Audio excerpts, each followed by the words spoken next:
So as we will continue from stomach onward to C-shaped duodenum. As food goes from stomach to C-shaped duodenum, two ducts come. One is called bile duct, which comes from liver. You know, liver is the largest gland present in our body. Liver contains gallbladder. From gallbladder, liver produces hepatic acid. This hepatic acid gets stored in gallbladder. From gallbladder, it comes to the duodenum. Through gallbladder produces bile juice. This bile juice comes into the duodenum through this bile duct. So as food comes into the stomach, bile duct from the liver comes. Liver is the largest gland present in the body. More than 100 functions are performed by the liver. कहते हैं कोई भी इंसान मर जाए, मरने के बाद सबसे पहले उसका लीवर निकालते हैं. लीवर निकाल के उसको चेक करते हैं कि उस आदमी ने क्या खाया था. So liver contains gall bladder.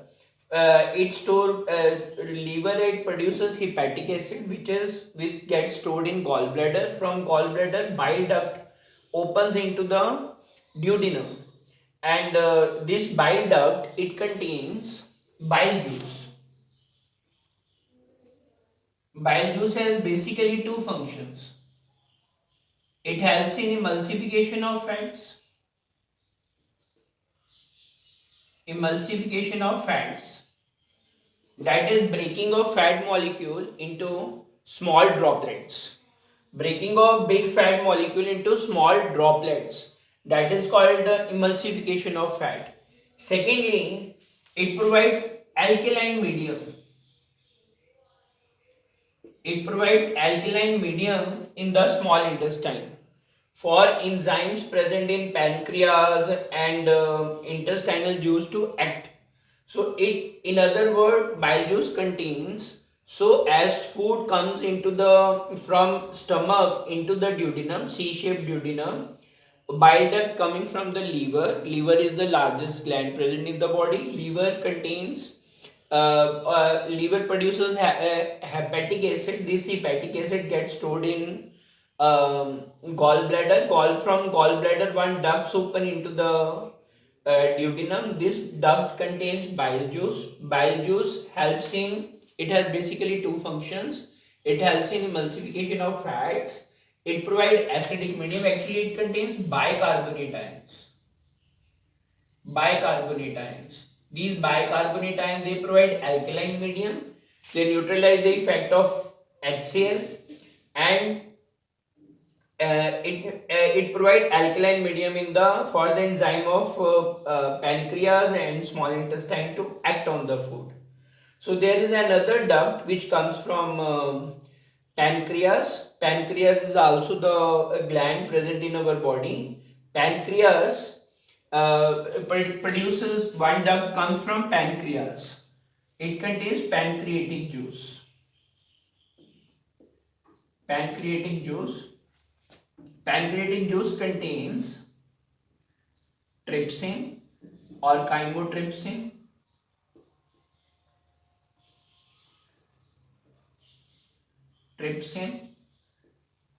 then pancreatic lipase, pancreatic lipase, and pancreatic amylase. So it contains pancreatic, from pancreas, pancreatic juice is secreted into the duodenum. This pancreatic juice contains trypsin or chymotrypsin, pancreatic lipase, and pancreatic amylase. Pancreatic trypsin or chymotrypsin, it converts peptide and peptones into, it breaks down peptide and peptones into amino acids. Pancreatic lipase, it acts on fats and convert it into fatty acid and glycerol. Pancreatic amylase, it converts starch or sugar into maltose or ultimately into glucose. So as the food comes into the C-shaped duodenum, pancreatic gland, pancreas gland, it secretes pancreatic juice. Pancreatic juice contains three things, that is trypsin, pancreatic lipase and amylase. Trypsin converts peptide and peptones into amino acid. Pancreatic lipase converts fat into a fatty acid and glycerol. And pancreatic amylase, it converts starch into maltose or glucose. So from here, it move into the highly coiled structure whose interior part is called jejunum and the other part is called ileum.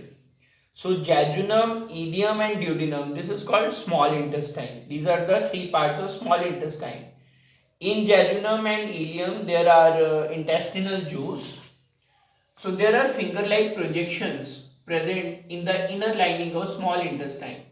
These finger-like projections are called villi. So they are highly folded. They are having finger-like projections called villi. They help in absorption of food. In addition to that, pancreas, intestine, jejunum or internal lining of small intestine, it contains intestinal glands. So intestinal glands contains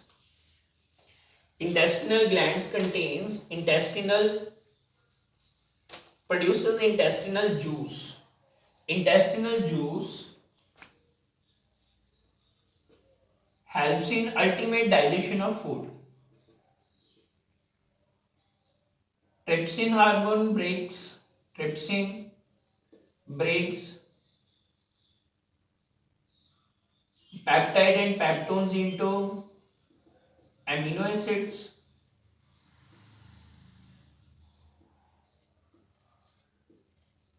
Then lipase converts fat into fatty acid glycerol, fats into fatty acid and glycerol.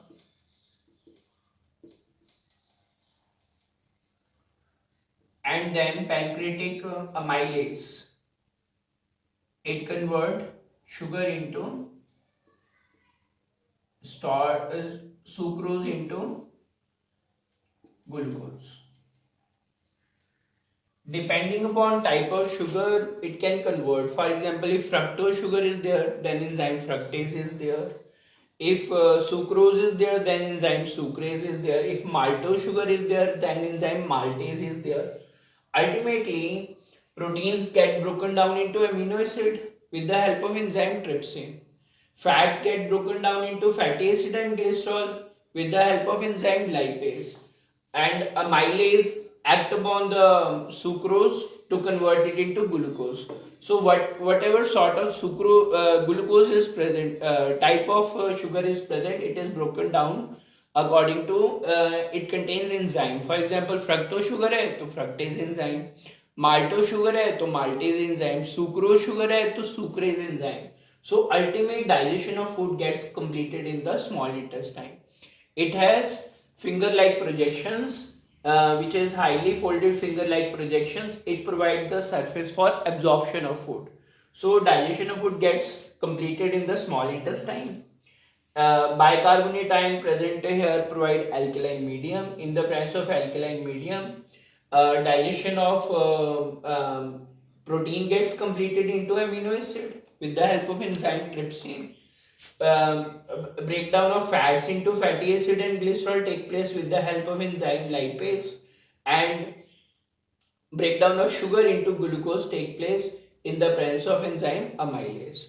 And inner lining of small intestine contain highly folded finger-like projections called villi. They help in absorption of food. So digestion gets completed in the small intestine. Food gets absorbed through villi into the blood. Blood take it to the different cells and tissues of the body where it get converted into protoplasm. That process is known as assimilation. Now from small intestine, the food moves into a U-shaped organ called large intestine. Large intestine, this part is known as, first part is known as cecum. Cecum contains vermiform appendix and a partial called vermiform appendix. No digestion of food take place in cecum. or if food gets stuck into the vermiform appendix, then it leads to a problem called appendicitis. Then it leads to large intestine. It has first part cecum, then colon.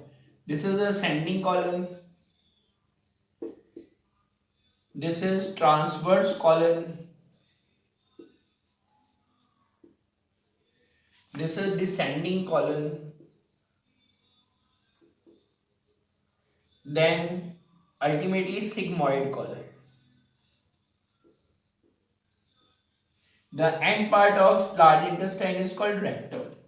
So as the food moves in the large intestine, there are also finger-like projections called villi, which helps in absorption of water in the large intestine.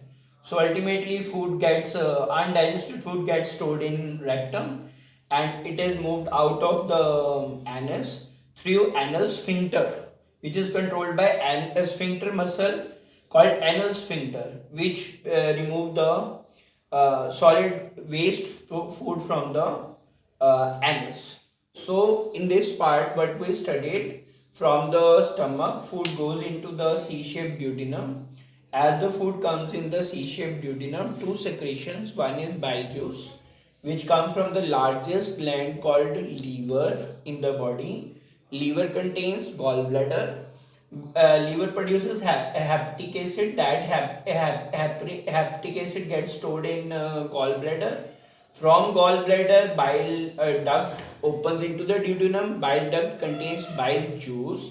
Bile juice helps in emulsification of fats, that is breaking of fat molecules into fatty acid and glycerol, and it also contains bicarbonate ion, which neutralize the effect of HCl, as well as it provide alkaline medium in the intestine to act.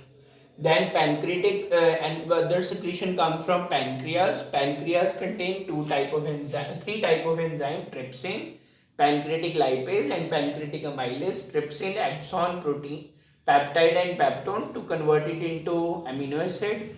Lipase acts on fats to convert it into fatty acid and glycerol. And then amylase acts on starch to convert it into glucose. So from here, the C-shaped duodenum, it comes into interior part called jejunum, and then last part called ileum. Jejunum, ileum, and duodenum, it is called small intestine. Jejunum and ileum, it contain finger-like projections called villi. This villi help in absorption of food. So as soon as food comes in the small intestine, intestinal juice contains trypsin, lipase, and amylase. Trypsin convert peptide and peptones into amino acid. Lipase converts fats into fatty acid and glycerol, and amylase converts sucrose or sugar present into glucose. So whatever sugar is there, maltose sugar is there, then maltase enzyme is present, fructose sugar is there, fructase enzyme is present.